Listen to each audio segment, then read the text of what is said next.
کیونکہ کھانے کا مسئلہ میں بار بار اس لیے لاتا ہوں کہ ہماری ساری، یعنی اگر میں اوسط قوم کی اپنی بات کروں مسلمانوں کی، تو ان کا سارا فوکس کھانے کے اوپر ہے، اور اس کا سب سے بڑا المیہ اردو بازار ہے، کیونکہ میں نے بچپن میں وہ اردو بازار دیکھا ہے جہاں صرف کتابوں کی دکانیں ہوتی تھیں، گرمیوں میں باہر چھڑکاؤ ہوتا تھا، بینچیں پڑتی تھیں، اور وہاں ہمارے وہ اکابرین آ کے بیٹھا کرتے تھے جن کے بیچ میں بیٹھ کے پتہ نہیں کیا کیا سیکھنے کا موقع ملتا تھا. کہیں مجھ جیسوں کو بیٹھنے کی اجازت ہوتی تھی، کہیں بھگا دیا جاتا تھا، یہ بھی میں آپ کو بتاؤں. آج وہاں پہ صرف چکن فرائی اور فش فرائی اور تکہ فرائی. تو میں یہ سمجھتا ہوں کہ یہ ایک ٹرانزیشن ہے جو اس قوم میں ہوا ہے کہ یہ صرف پڑھنے، یعنی دماغ کی غذا سے پیٹ کی غذا کی طرف آ گئی ہے، یعنی انسانی زندگی سے اب حیوانی زندگی گزار رہی ہے، اور ہم سب خاموش ہیں.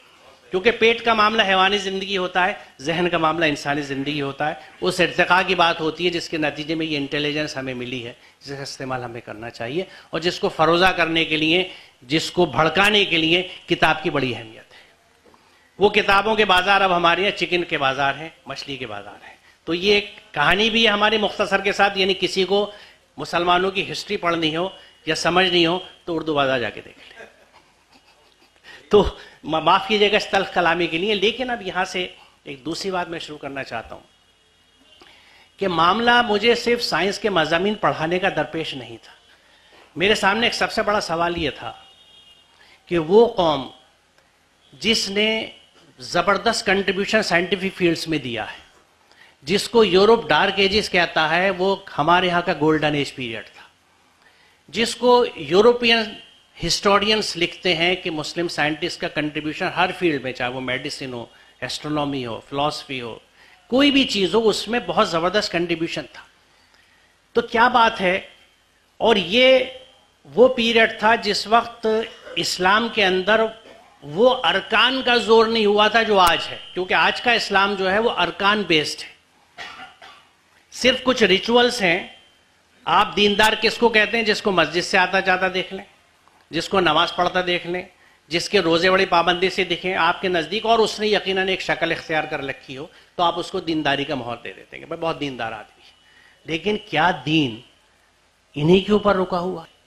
قومی اسکول غالباً 29 سال ہو چکے، بلڈنگ ٹوٹ گئی تھی تو ٹینٹوں میں، وہ سردی جس میں ہم لپٹے ہوئے گھر میں بیٹھے ہوتے ہیں، ہمارے بچے پرائمری کے بھی عیدگاہ کے میدان میں، اور غالباً اب وہ عیدگاہ کے میدان سے بھی ہٹ گیا، ٹینٹوں میں اسکول چلا رہے ہیں. اس دہلی شہر میں جس میں کروڑوں روپے کی شادی ہوتی ہیں، خود اس کے پڑوس میں باڑہ ہندوراؤ میں اور قصاب پورے میں بھی.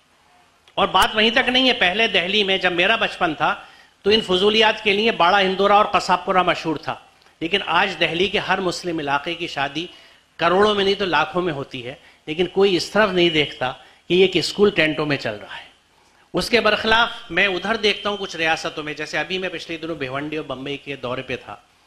بھیونڈی کے اسکول اردو میڈیم 4-5 ہزار کے انرولمنٹ ہے.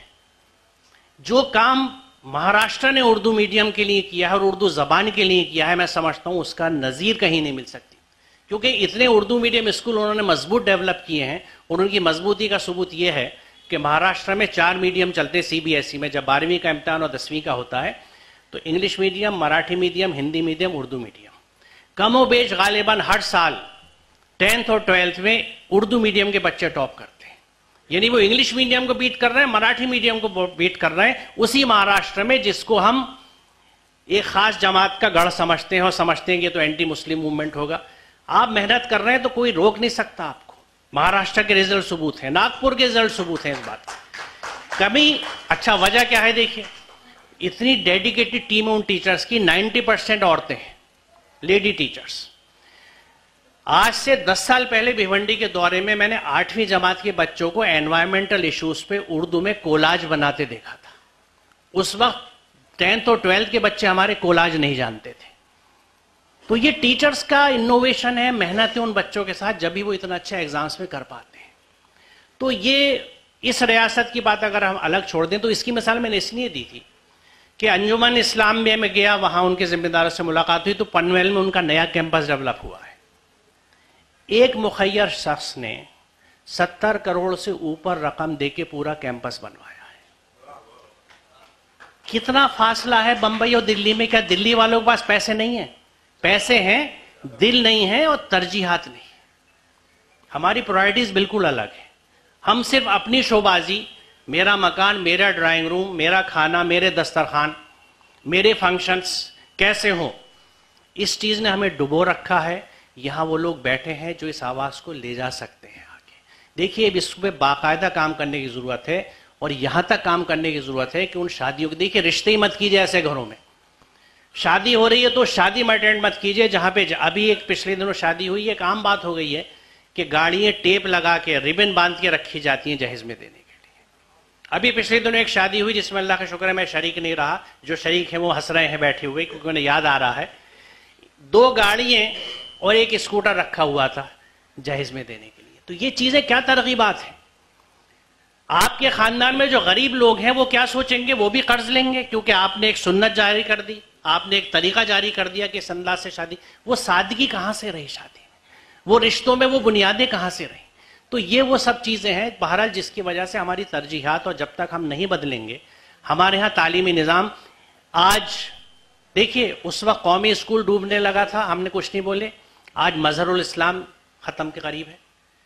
باقی اسکول سب لائن سے اول تو صرف 5 کچھ گنتی ہے اتنی بڑے شہر میں جو کہاں سے کہاں پھیل گیا. وہ 5 اسکول وہ بھی بیچارے کس قسمہ پرسی کی حالت میں. ہم سب خوش کیونکہ میرا بچہ تو کیمبرج میں پڑھ رہا ہے، مجھے کیا مطلب ان اسکولوں سے. تو ذرا غور کر لیجئے گا. اصل بات یہ ہے کہ میں کیوں نہیں سوچتا، کیونکہ مجھے بتا دیا گیا ہے کہ 5 وقت کی نماز تم پابندی سے پڑھ رہے ہو، تم 30 روزے پورے رکھ رہے ہو، جنت تمہاری پکی. یہ 5/30 کا نسخہ جو ہے، جس کو مجھے کہنے دیں، جسارت کی معافی چاہتا ہوں، کہ 3.5 آیتوں کا اسلام ہے.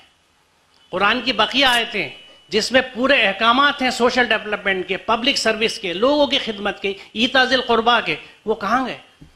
لوگ تم سے سوال کر دیں کیا خرچ کرو، قل العفو، کہہ دو جو تمہاری ضرورت سے زیادہ کو خرچ کر دو.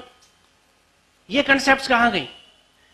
ایتاء ذی القربیٰ، ضرورت مند کو دینے کی بات.